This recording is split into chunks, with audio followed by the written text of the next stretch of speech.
The palace smelled of heated stone and old incense, a sweetness that tried to gild a rot no perfume could hide. A silk scarf slipped through a pair of small hands, the fabric whispering like a plea, and in that sound a girl of 12 held her breath as if silence might save her. Visitors admired the courtyard, the flags, the banners that pronounced the sovereign as ruler of an empire. But none of those voices reached the corridor where she waited, where the cedar doors shut like verdicts. They called it ceremony, a blessing, a tradition that proved fidelity to the throne. She knew better. If you want more investigations like this one, subscribe now and help us keep these stories alive. To understand why a king would turn his own lineage into instruments and victims, we have to trace the delusion that made power feel sacred and untouchable, to follow the lineage of grief from cradle to sepulture. The tragedy of Xerxes' daughters is not only an episode of cruelty, it is a study of how an imperial system trained obedience into worship and then fed that worship into tyranny until only silence remained. Xerxes was born into expectation and story, raised on tales that spoke louder than lullabies. From childhood, he was taught that empire came with a seal, that the throne carried a divine breath. In halls of instruction, he learned measurement and law, but also the dangerous catechism that equated silence with loyalty. As a youth, he watched his father hand down edicts, while a chorus of courtiers softened the edges of each command with flattery. Early failures were excused as trials of sovereignty, and successes were taught as destiny. Those who favored him, like Amestris and Artabanus, became mirrors rather than checks, reflecting back the same image until the mirror itself grew monstrous. The education of a ruler was less a schooling than an immersion, and Xerxes came out of it with a hunger that could not be satisfied by territory or tribute. He craved unquestioned homage. He learned to conflate fear with love, and his inner voice responded to the weight of crowns by closing empathy in a chest of iron. That iron grew into policies, then practices, then an apparatus that would swallow daughters and concubines alike. The seeds of delusion need small rituals before they become law. And in those early lessons, the idea took root that some were meant to be displayed and some meant to be used, and the difference would belong always to the sovereign. His ascent was celebrated. Processions of banners rolled like waves, and the palace halls filled with the sound of sandals on marble. The court performed divinity, priests scattered incense, and heralds intoned the lineage of kings like scripture. Publicly, he promised protection, prosperity, the continuation of a house that would endure beyond the stars. Yet power has a grammar, and his first uses of it revealed a darker syntax. A noble who questioned a tax saw his lands quietly reassigned. A corrupt administrator was moved to a distant governorship rather than punished, and a general who failed in a campaign found himself honored with a title in exchange for the silence of his family. Praise and penalty were braided into a single instrument that could praise to reward or praise to bind. In a courtyard banquet, a foreign envoy marveled at the gold and at the order, while inside the same palace, a girl learned that to be chosen by the king meant to be removed from your family, to be stripped of legal identity and placed under the micro-law of palace women whose rules were more about containment than care. The public pageantry masked the first cracks where private abuses could grow under a canopy of supposed reverence. Then came a defeat abroad, a coastal campaign that failed beneath storm and miscalculation, and with it the first sharp change in the king. He returned paler, the scent of salt and burnt timber still in his hair, and pride gave way to suspicion.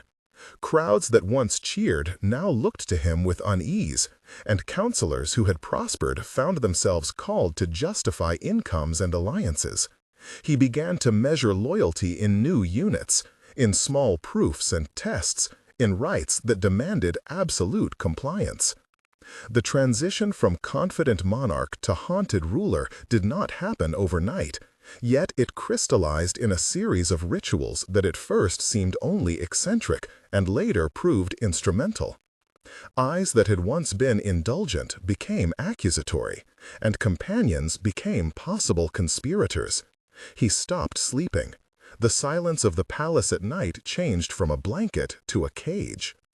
A steward, Hydarnes, reported that the king started summoning women from distant provinces, looking for heirs and symbols more than affection. The king's daughters, once sheltered and named for lineage, became instruments in a program of image, a living propaganda. And in that transformation, father and throne betrayed everything that should have protected them. The palace interior functioned like a city with its own laws and languages. There were levels, rooms within rooms, a harem where daughters, concubines, and attendants learned the palace grammar of obsequious nods and measured laughter. The routine was precise.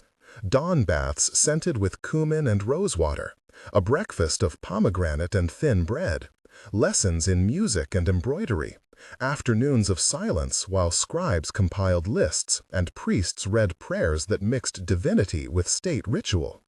At night, the corridors echoed with footsteps and the clink of dishes, and the kitchens smelled of lamb and herb smoke. The chief mistress of the harem, Parasatis, supervised the girls, and she kept records in a ledger that she called archiving, though what she stored were names and deaths rather than histories. Mothers who tried to speak on a daughter's behalf were gently persuaded to accept marriages or postings to provincial temples. Concubines who resisted vanished from public registers.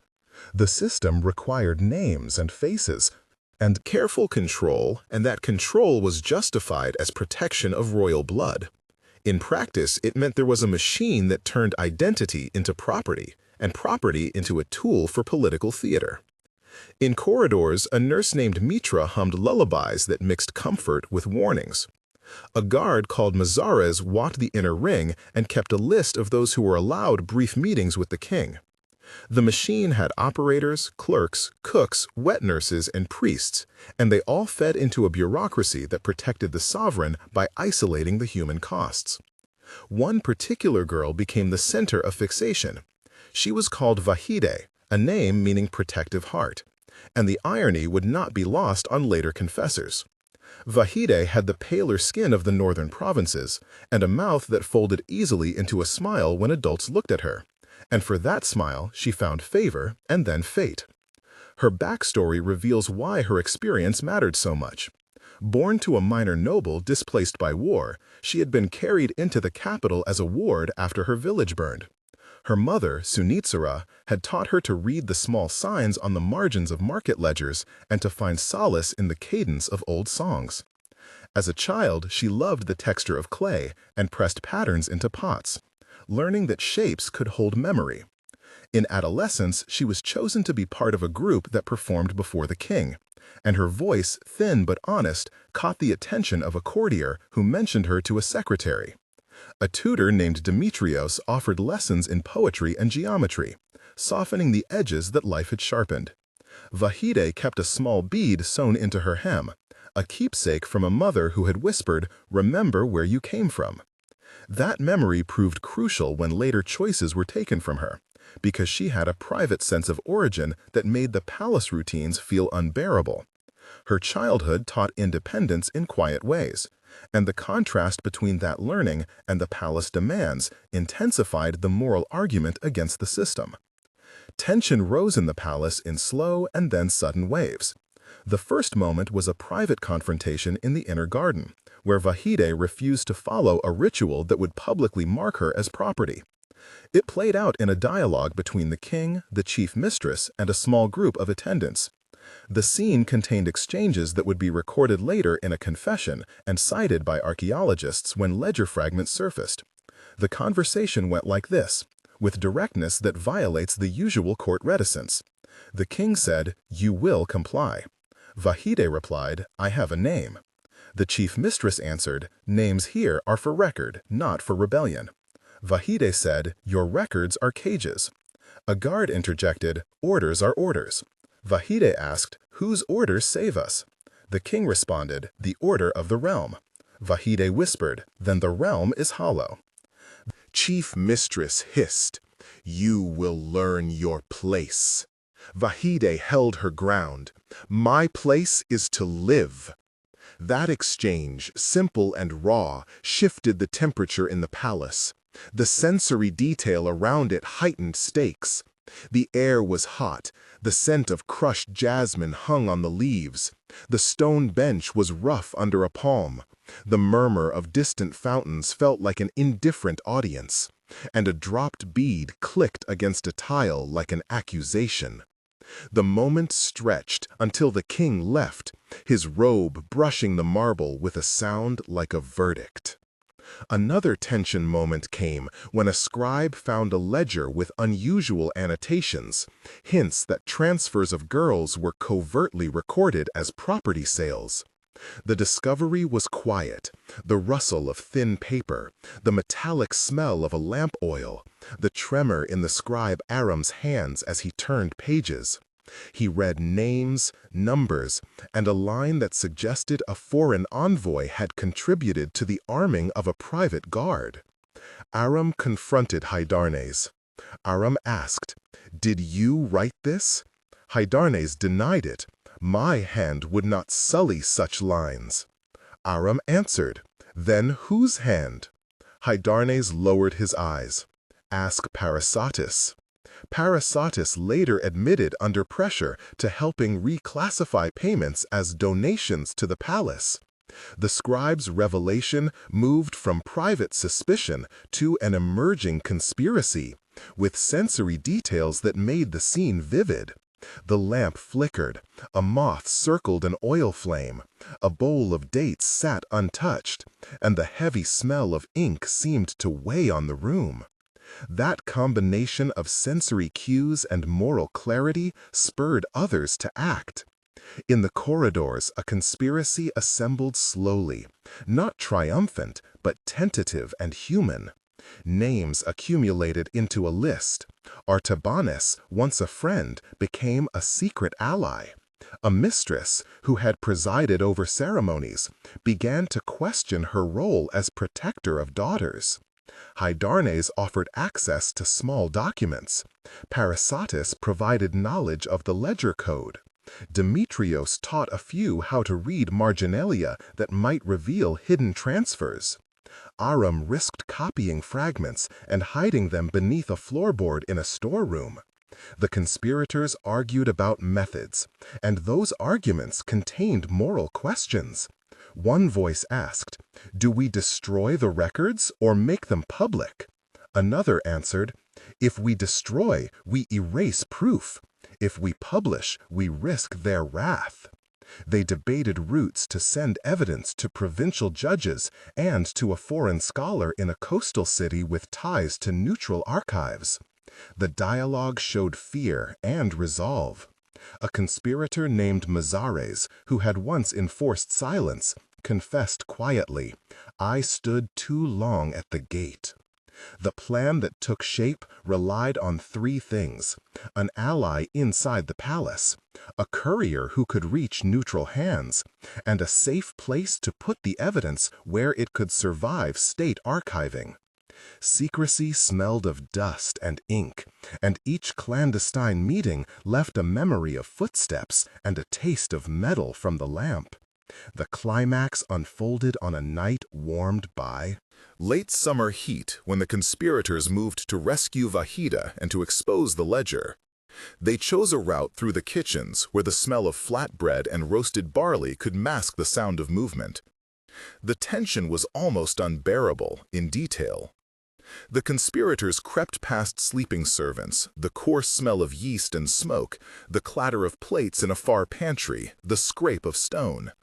At every step, there was the risk of a single footstep that would echo. They climbed a narrow staircase that smelled of cedar and old varnish, and emerged near the private apartments where the daughters slept behind embroidered screens. Inside, the air was cool and smelt faintly of citrus wood, a scent that once comforted these girls and now seemed a mockery. The king was in a private chamber, a guard at his door snoring, the sound like a benign animal, but potentially fatal. The discovery of the ledger in Parasate's hand shook the conspirators into action. Vahida was brought out under the pretense of a late audience. The conversation that followed between the king and Vahida grew brutal as rhetoric replaced reason. He said, "You dishonor me." She said, "You have dishonored the lives of many." He laughed, a dry sound like breaking pottery. "I do what preserves the realm." She answered, "You preserve only your fear." In that confrontation, a blade appeared, and the scene turned physical. Someone shouted, footsteps thundered down the hall, a lamp fell and oil hissed, a child's cry was choked into a cloth. The violence was sudden, a flaring end that left both action and a long echo. There were final words that witnesses would later recall in fragments, the king muttering about legacy, Vahida saying she forgave him, and then the terrible silence that followed an irrevocable act. After the confrontation, the palace responded with its trained machinery. Records were altered. An official archiving ceremony recorded the king as having acted in defense of royal honor, and the court apologists wrote elaborate notices that framed the event as a tragic necessity. A sepulture for the victim appeared in a public dossier with sanitized language and references to a sudden illness. The conspirators scattered. Parasates scattered into seclusion. Artabanus was reassigned to the frontier. Hydarnes wrote a confession that he would later burn. Aram hid the original ledger under a floorboard where mice gnawed at the edges and time tried to erase the truth. The state set in motion a plan of containment. Those who had been close to the truth were given pensions and placed in distant temples as a way to secure their silence. The machinery of cover was familiar to those who lived under systems that prize continuity over justice. Yet, as is often the case, material traces do not yield easily to erasure. Years later, fragments surfaced. Archaeology and accidental discovery would become the slow instruments of justice. A century after the events, a vault collapsed under a courtyard, where a storage room had been, and a mortar and pestle revealed a hollow with paper scraps. Archaeologists and historians like Professor Cave, Dr. Soraya, and field specialist Miguel began to piece together the fragments. They smelled first the dust and then the faint scent of old oil. They brushed dirt with care. They heard the brittle rustle of paper. They tasted, metaphorically, the tang of provocation in each line they read. The evidence included slips of ledger with marginalia that matched the archiving code, a bead that matched the description of Vahide's keepsake, and a palimpsest bearing a confession from a man identifying himself as Hydarnes. The findings were presented in journals, and the official archives could no longer simply repaint the event. The public reaction was varied. Some demanded formal inquiries. Others defended the old narratives that framed the king as protector. The university press released a careful book. An exhibit showcased fragments behind glass with captions that told a more complete story.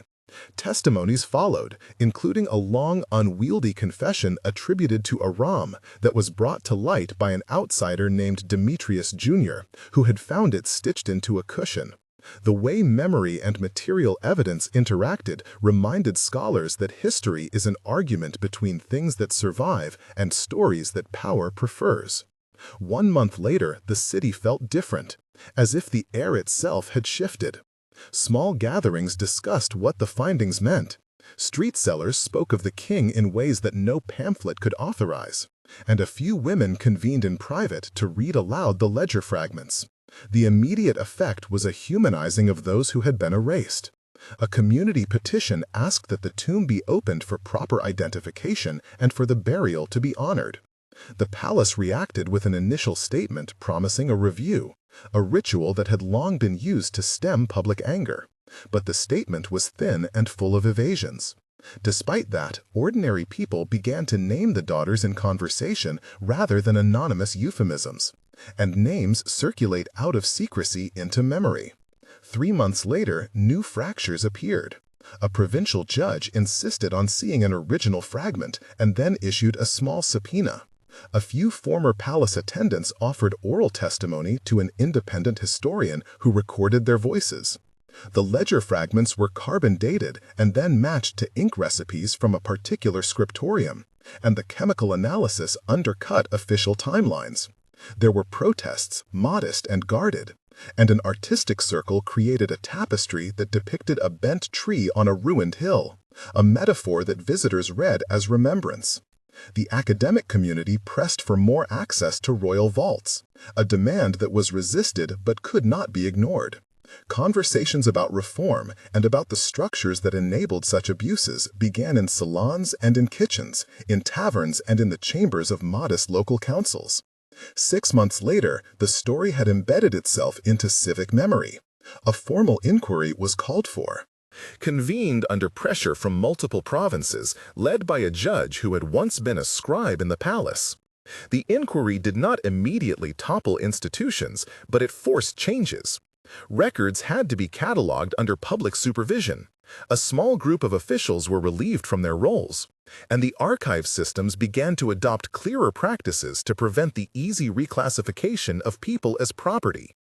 The conversation about the role of women in power expanded beyond palace walls, and local communities established a modest memorial garden where the tapestry could be displayed publicly. The long-term effects were ambiguous yet present. The palace remained, but its inner routines were less unquestioned. The names of the daughters were spoken aloud in contexts that demanded remembrance rather than erasure, and the phrase that some had used to justify silence lost its potency. In the end, the lesson is both admonition and invitation. The empire had built monuments and declared victories, but the true cost was in lives that were traded for image.